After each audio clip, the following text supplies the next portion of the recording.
नवी दिल्लीतील संसदेच्या अधिवेशनात खासदार धनंजय महाडिक यांनी प्रधानमंत्री सूक्ष्म अन्न प्रक्रिया उद्योग औपचारिकरण PMFME योजनेच्या प्रगतीबाबत महत्त्वाचे मुद्दे उपस्थित केले. 10,000 कोटी रुपयांची तरतूद असलेली ही योजना लघु उद्योजक, शेतकरी आणि ग्रामीण महिलांच्या आर्थिक विकासासाठी महत्त्वाची असल्याचे त्यांनी सांगितले. योजनेतील लाभार्थ्यांना ई-कॉमर्स आणि राष्ट्रीय बाजारपेठेशी जोडण्याबाबत त्यांनी प्रश्न उपस्थित केला. यावर उलट उत्तर देताना केंद्र सरकारने जेम पोर्टलसोबत करार केल्यामुळे आता या योजनेतील लाभार्थ्यांना थेट जेम पोर्टलवर आपली उत्पादने विक्रीसाठी उपलब्ध करता येणार असल्याची माहिती राज्यमंत्री रवनीत सिंह यांनी दिली आहे.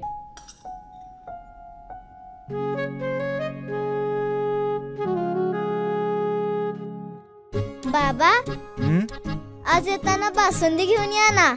अगं, कालच आपण आईचा वाढदिवस होता म्हणून आणली होती ना.